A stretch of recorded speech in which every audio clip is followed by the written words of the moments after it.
They were trying to compel people to say he was the greatest.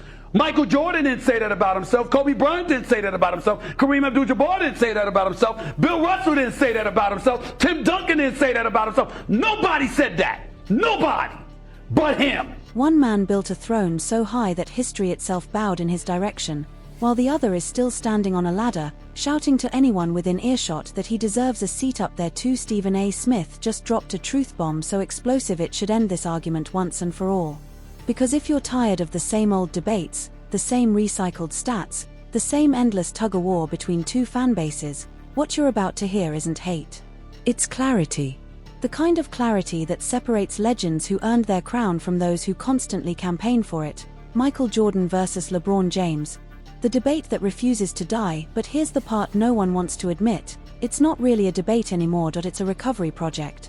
And LeBron's supporters have spent years constructing a narrative, polishing every stat, spotlighting every milestone, trying to build a legacy that the basketball world never fully handed him on its own. Every record gets a headline.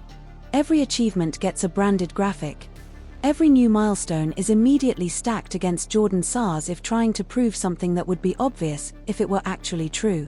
Jordan didn't need campaigns. He didn't need marketing pushes. He didn't need his circle blasting the internet with reminders every time he touched the court. He just played, and dominated, and conquered. He walked away twisted. The sport was left scrambling to recover both times. That's the difference Stephen A. just put into words, and that's why this debate, for anyone being honest, isn't even close anymore. Every time LeBron does something, if Jordan wanted to, he would have done it. I didn't say if that. he's what you said he was. LeBron has turned his entire career into one long campaign speech, and now the cracks in that campaign are starting to show. Because greatness that needs defending every 5 minutes isn't the kind that lasts forever. It's the kind that fades the second the microphone shuts off. Stephen A. Smith has been calling this out for years, but now he's dropped a series of statements so sharp, so unforgiving, they slice straight through the LeBron GOAT narrative. 12 quotes that don't just challenge the argument, they dismantle it piece by piece. They expose the uncomfortable truth. Michael Jordan is untouchable. LeBron James is still reaching.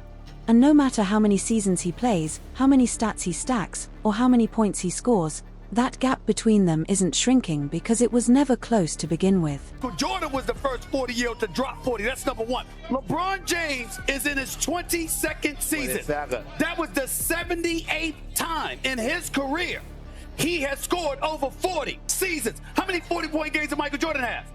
173. If you're ready for the real conversation, buckle up and don't forget to hit that subscribe button because we're diving straight into the truth.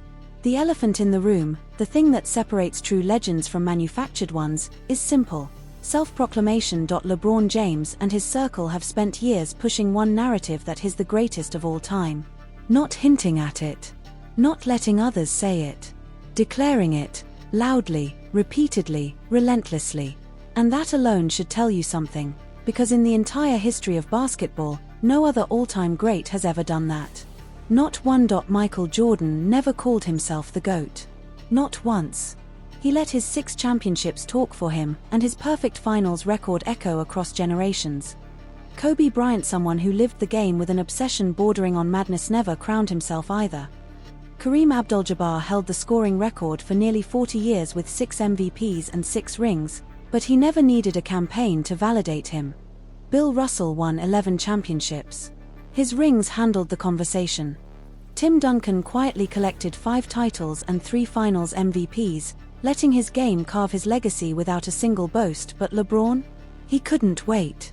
He declared himself the greatest, his camp repeated it, and his media allies amplified it. And whenever anyone questions it, they act offended, like the world is disrespecting him for not falling in line. But that's not confidence.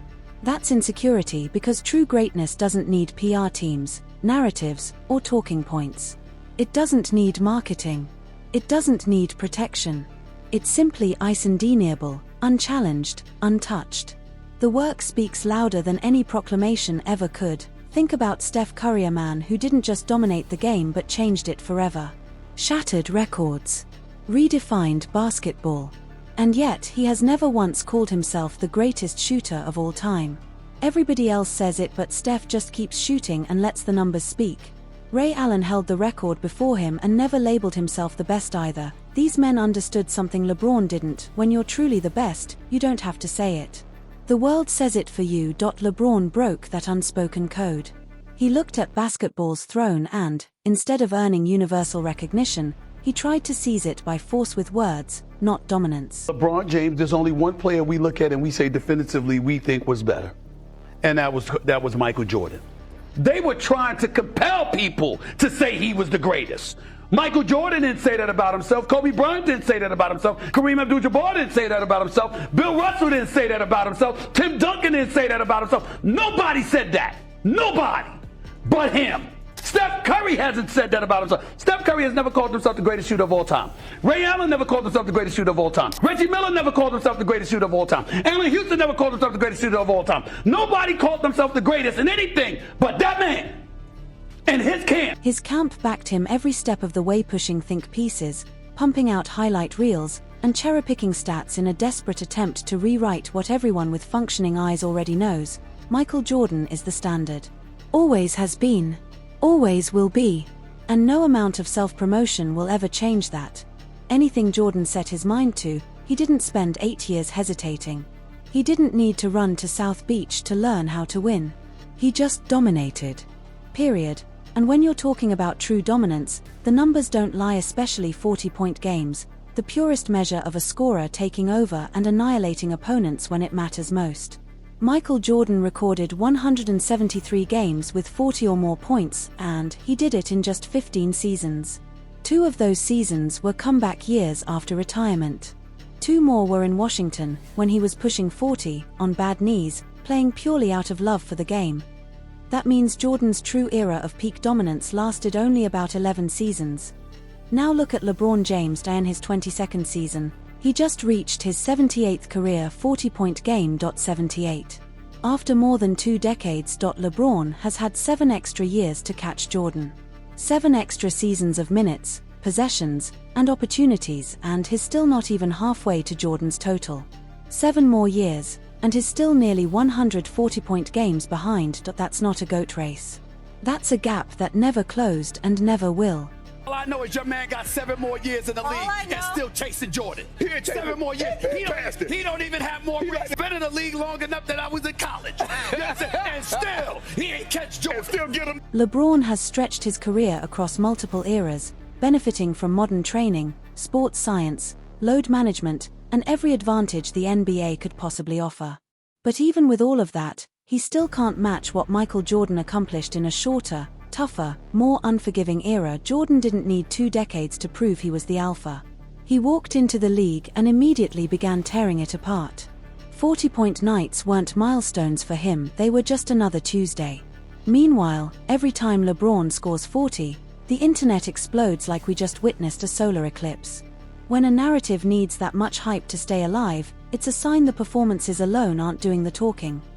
Jordan dominated in an era where defense meant full contact combathan checking, body blows, and flagrant fouls that were barely considered fouls. LeBron has played in a league where touching a shooter's wrist is illegal and the entire rulebook is designed to inflate offense. Even with that in his favor, he still trails. Greatness reveals itself instantly, and Jordan did exactly that in 1984.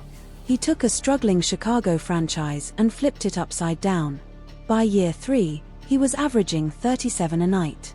By year 7, he won his first championship.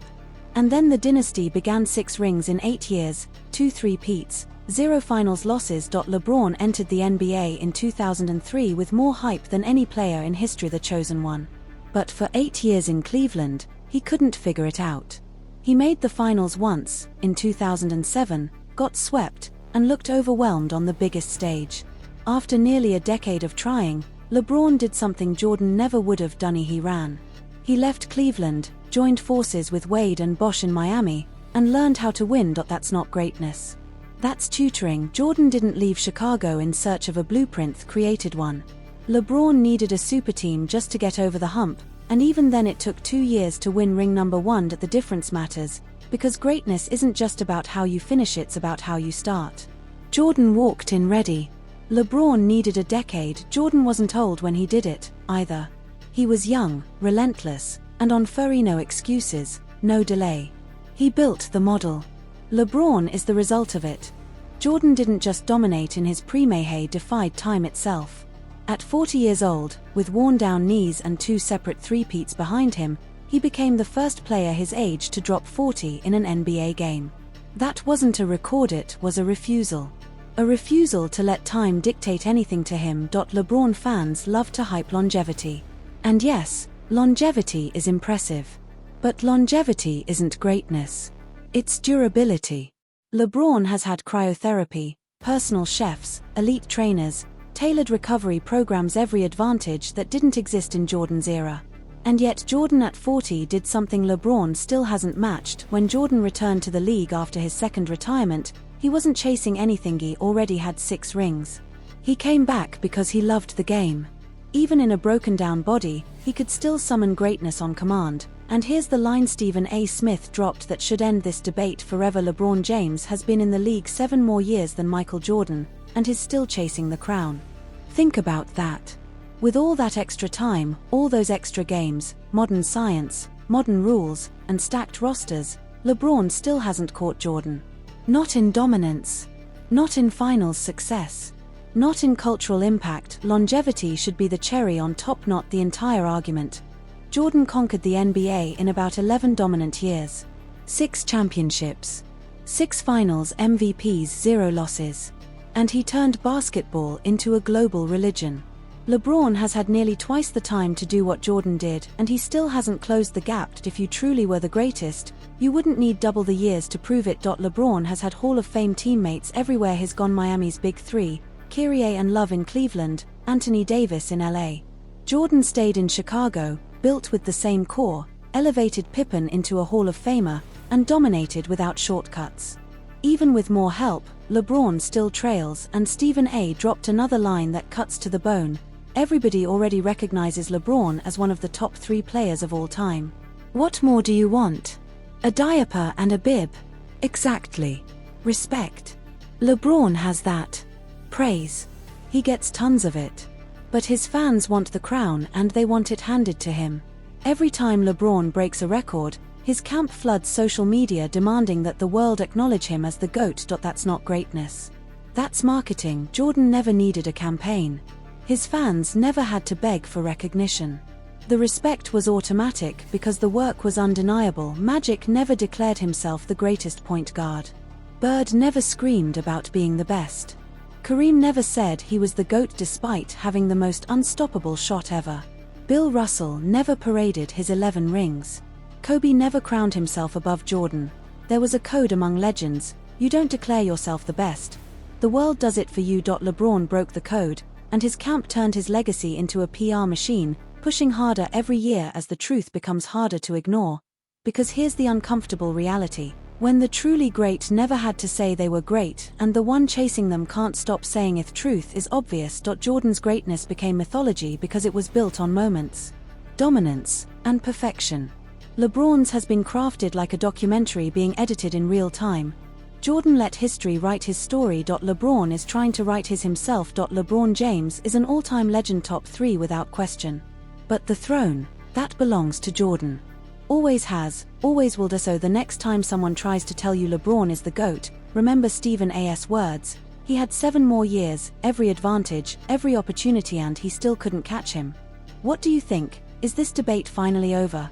Or are we still pretending that longevity equals dominance? If this gave you the clarity you needed, hit that like button, share it with every basketball fan you know, and subscribe for more truth without the noise, because the crown belongs to Jordan. It always has.